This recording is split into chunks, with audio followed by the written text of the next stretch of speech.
નમસ્તે વિદ્યાર્થી મિત્રો, આજે આપણે ટાટ સેકન્ડરી માટે ધોરણ 9 ગુજરાતીમાં 6 થી 10 પાઠના પાઠ્યપુસ્તક આધારિત મહત્ત્વના પરીક્ષાલક્ષી MCQ જોવાના છે. ખૂબ જ ઓછા સમયમાં 6 થી 10 પાઠનું પરીક્ષાલક્ષી રિવિઝન થઈ શકે છે, તો વિડીયોમાં અંત સુધી બન્યા રહેજો. ચાલો વિદ્યાર્થી મિત્રો શરૂ કરીએ. પાઠ નંબર 6, લોહીની સગાઈ. લેખક છે ઈશ્વર પેટલીકર. પ્રશ્ન નંબર 1, લોહીની સગાઈ વાર્તાના લેખક છે ઈશ્વર પેટલીકર. પ્રશ્ન નંબર 2, અમૃત કાકી મંગુને દવાખાનામાં મૂકવા માટે તૈયાર ન હતા, કારણ કે તેમને લાગતું હતું કે પોતે સેવા ન કરી શકે તો દવાખાનાવાળા શું સેવા કરશે. પ્રશ્ન 3, ઈશ્વર પેટલીકરનો જન્મ કયા ગામમાં થયો હતો? તો ઈશ્વર પેટલીકરનો જન્મ પેટલી ગામમાં થયો હતો. પ્રશ્ન 4, મંગુ સિવાય અમૃત કાકીના કેટલા સંતાનો હતા? 3. પ્રશ્ન 5, અમૃત કાકી લોકોએ આપેલી દવાખાનાની સલાહ પર દવાખાનાને શાની ઉપમા આપતા હતા? પાંજરાપોળની ઉપમા આપતા હતા. પ્રશ્ન, મંગુને કયા મહિનામાં મટવાની આશા જોશીએ આપી હતી? માગશર મહિનામાં. પ્રશ્ન 7, દવાખાનામાં મંગુને મૂકવાનો હુકમ કોની પાસેથી મેળવવામાં આવ્યો? મેજિસ્ટ્રેટ. પ્રશ્ન 8, દવાખાનામાંથી સાજી થઈને કઈ દીકરી પાછી આવી તેને જોઈને અમૃત કાકીને આશા બંધાઈ? કુસુમ. પ્રશ્ન 9, મંગુને દવાખાને મૂકવા માટે કોણ સાથે ગયું હતું? મોટો દીકરો. પ્રશ્ન 10, છાતીએથી અળગો કરવો રૂઢિપ્રયોગનો અર્થ શું થાય છે? દુઃખ સાથે સ્વજનને પોતાનાથી દૂર કરવો. પ્રશ્ન 11, હરખ-ફદુડા થઈ જવું એટલે શું? આનંદથી ગાંડા ગેલા થઈ જવું. પ્રશ્ન 12, વિરુદ્ધાર્થી શબ્દ આપો. મૂંગું એટલે કે વાચાળ. પ્રશ્ન 13, દવાખાનામાં કામ કરનાર પરિચારિકાઓનો સ્વભાવ કેવો હતો? માયાળુ. પ્રશ્ન 14, દીકરાના મનમાં શો વસવસો રહી ગયો હતો? કોઈ તાલીમ પામેલી નર્સ કે ડૉક્ટરની દેખરેખ નીચે ઘરે ન રાખ્યાનો. પ્રશ્ન 15, રાત્રે કેટલા વાગે અમૃત કાકી અને દીકરો દવાખાનેથી ઘરે આવ્યા? 11:15 વાગે. પ્રશ્ન 16, આ વાર્તા લેખકના કયા વાર્તા સંગ્રહમાંથી લેવામાં આવી છે? લોહીની સગાઈ. પ્રશ્ન 17, પરિચારિકા શબ્દનો સમાનાર્થી શબ્દ આપો. સેવિકા કે નર્સ? પ્રશ્ન 18, અંતમાં અમૃત કાકી નાતમાં વટલાઈ ગયા હતા એટલે શું? તેઓ પણ મંગુની જેમ ગાંડા થઈ ગયા હતા. પ્રશ્ન 19, મંગુની ઉંમર કેટલી હતી જ્યારે તેને મટવાની ભવિષ્યવાણી થઈ હતી? 14 વર્ષ. પ્રશ્ન 20, કુસુમ અને દવાખાનામાં મૂક્યા પછી કેટલા મહિને સારો ફાયદો થયો હતો? પ્રશ્ન 21, ભાળવણી કરવી શબ્દ સમૂહનો અર્થ શું થાય છે? સોંપણી કરવી. પ્રશ્ન 22, દવાખાનામાં મંગુની જેવ એક ગાંડી બાઈએ મેટ્રનને શું કહ્યું? તો દવાખાનામાં મંગુની જેમ એક ગાંડી બાઈએ મેટ્રનને કહ્યું કે મેં દાંતણ કર્યું નથી, મેં મોઢું ધોયું નથી. પ્રશ્ન 23, દીકરાઓ માના કયા ભાવને સમજી ગયા હતા? મંગુને દવાખાના દ્વારા મોત ભણી ધકેલવા અમૃત કાકી તૈયાર ન હતા. પ્રશ્ન 24, સમસમી જવું રૂઢિપ્રયોગનો અર્થ શું થાય છે? ધૂંધવાઈ જવું. પ્રશ્ન 25, આ પાઠનો મુખ્ય સંદેશ શું છે? માતૃપ્રેમનો પરાકાષ્ઠા અને વાત્સલ્ય ભાવના. નંબર 7, કામ કરે ઈ જીતે. કવિ છે નાથાલાલ દવે. પ્રશ્ન નંબર 1, કામ કરે ઈ જીતે કાવ્યના સર્જક કોણ છે? નાથાલાલ દવે. પ્રશ્ન 2, કાવ્યનો સાહિત્ય પ્રકાર કયો છે? ગીત કાવ્ય. પ્રશ્ન 3, કવિના મતે કોની જીત થાય છે? જે પરિશ્રમ કરે છે તેની જીત થાય છે. પ્રશ્ન 4, આપણો દેશ આપણી પાસે શું માંગી રહ્યો છે? સહિયારી મહેનત. પ્રશ્ન 5 દેશને કઈ રીતે બદલી શકાય છે તેમ કવિ સૂચવે છે? તો નદીઓના નીરને બાંધીને અને ખેતરમાં પાક કરીને. પ્રશ્ન 6 આ કાવ્યનો મુખ્ય સંદેશ શું છે? સ્વાવલંબન અને પરિશ્રમનું ગૌરવ. પ્રશ્ન 8 અમોલી માટે કાવ્યમાં કયો અર્થ યોગ્ય છે? અમૂલ્ય. લિયો તળપદા શબ્દનો અર્થ શું થાય છે? લેવું.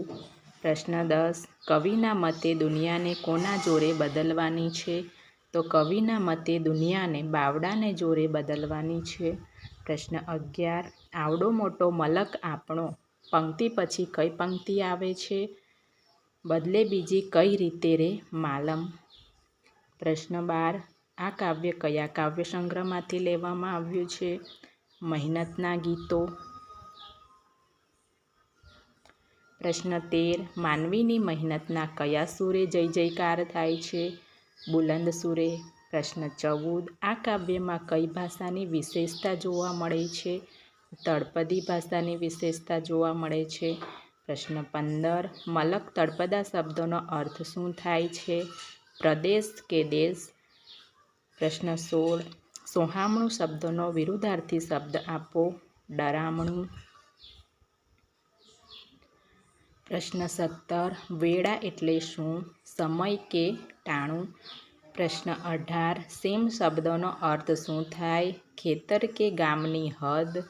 પ્રશ્ન 19 નાથાલાલ દવેનો જન્મ કયા જિલ્લામાં થયો હતો? ભાવનગર. પ્રશ્ન 20 ખમીર શબ્દનો અર્થ શું થાય છે? જોશ કે તાકાત.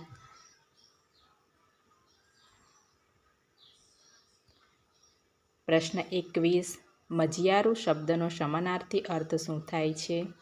સહિયારું. પ્રશ્ન 22 કવિ ક્યાં જવાનું આહ્વાન કરે છે? ખેતરને વાડીએ. પ્રશ્ન 23 બુલંદ શબ્દનો અર્થ શું થાય છે? ઊંચો અવાજ. પ્રશ્ન 24 કાગળ ઉપર કરામતું કોણ કરે છે? ઊંચું ભણેલા લોકો ઓફિસમાં બેસીને. પ્રશ્ન 25 કવિ ખેતર માટે કયા સાધનો લાવવાનું કહે છે?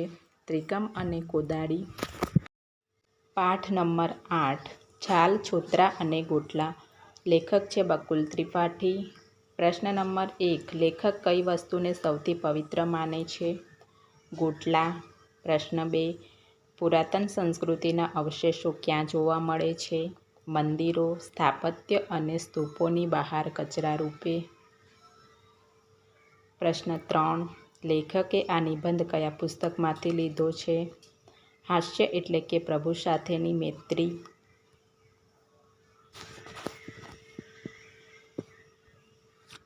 પ્રશ્ન 4 ભારત દેશમાં આપણે કઈ નવી સંસ્કૃતિ વિકસાવી છે? છાલ છોતરા અને ગોટલાની.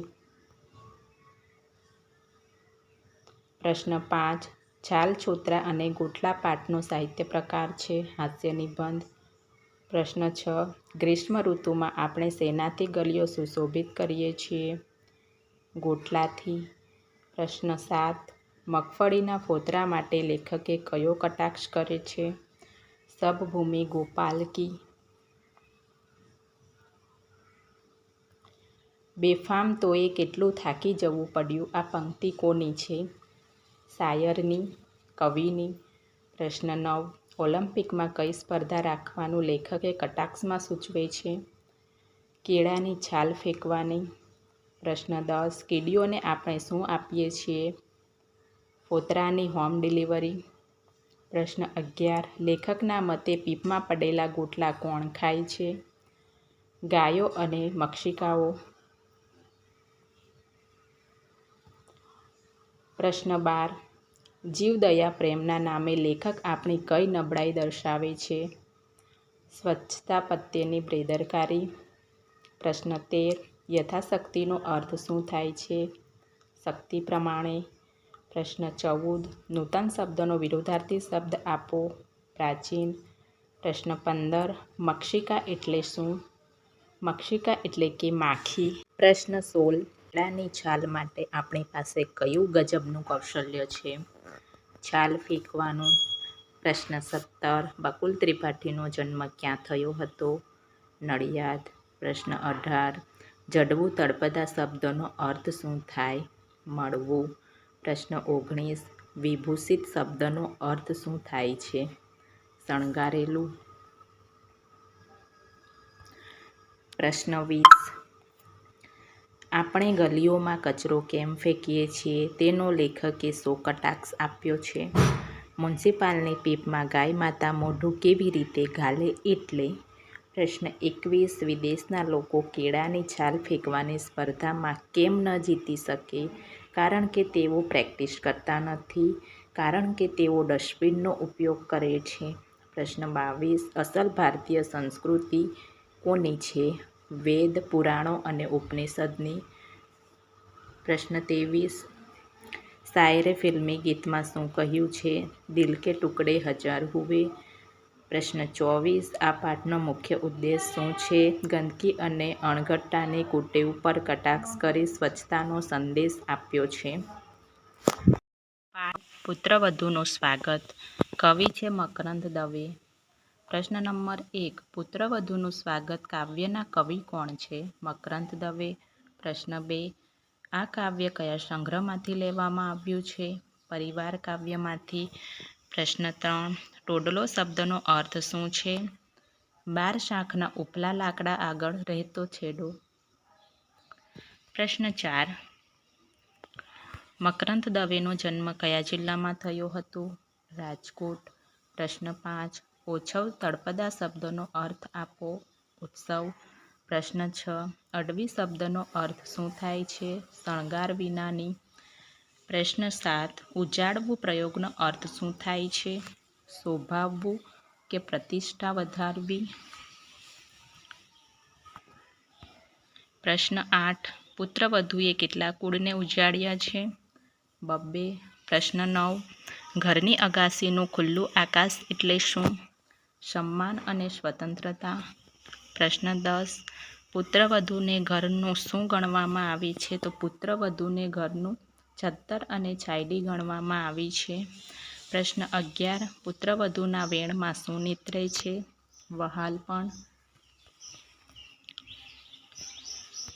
પ્રશ્ન 12 પુત્રવધૂની આંગળીઓના સ્પર્શથી અડવી ભીતો કેવી બની ગઈ?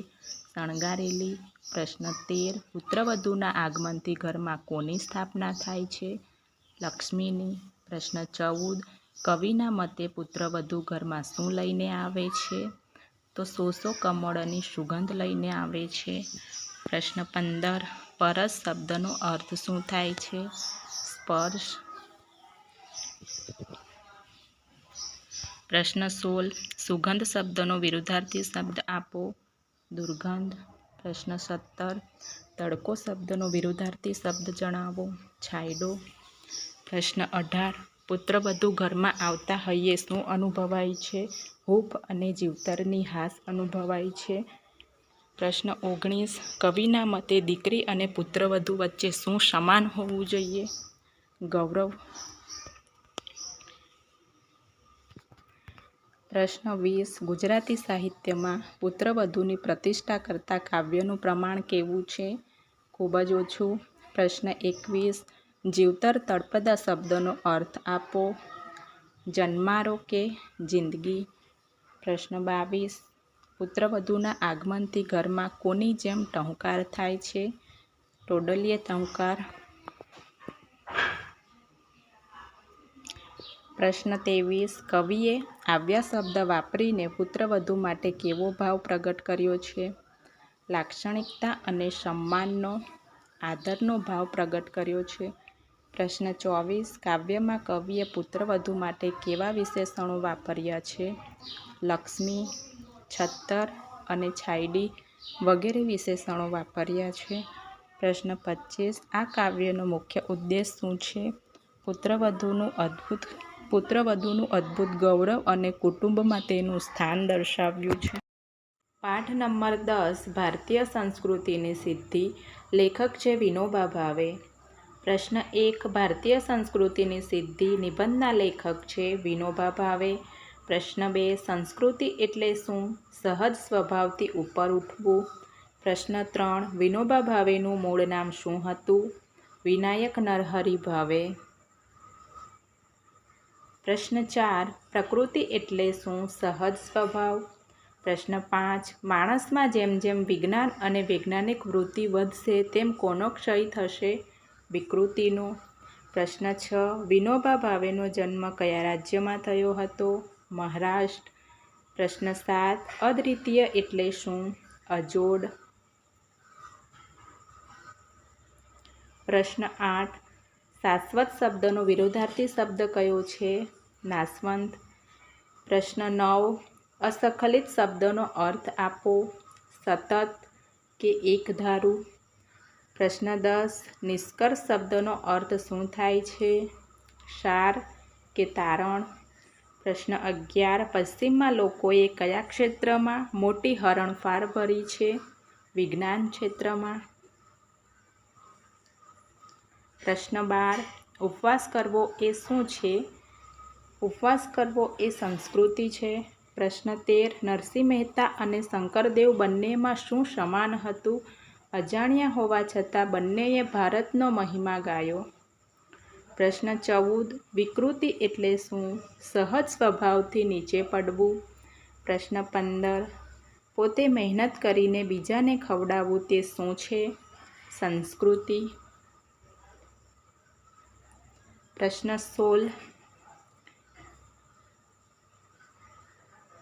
16.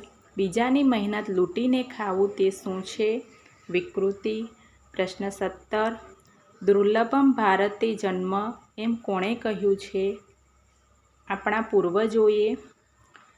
પ્રશ્ન 18. ભારતીય સંસ્કૃતિની મુખ્ય વિશેષતા લેખક કઈ ગણાવે છે? વિવિધતામાં એકતા અને અદ્વિતીય વિચાર સંપદા. પ્રશ્ન 19. પ્રાચીન શબ્દનો વિરોધાર્થી શબ્દ શું થાય છે? અર્વાચીન. પ્રશ્ન 20. કયા ઋષિએ કહ્યું છે કે આપણે સનાતન છતાં નિત્ય નૂતન સંસ્કૃતિ છીએ? યાસ્ક. પ્રશ્ન 21. પશુ અને માણસ વચ્ચેનો ભેદ સમજાવવા લેખકે શેનો આધાર લે છે? શ્રમ અને ભોગનો. પ્રશ્ન 22. ભારતમાં શબ્દોની કઈ પરંપરા ચાલી આવી છે? અખંડ. પ્રશ્ન 23. સંસ્કૃતિ ક્યારેય કેવી હોતી નથી? ખરાબ હોતી નથી.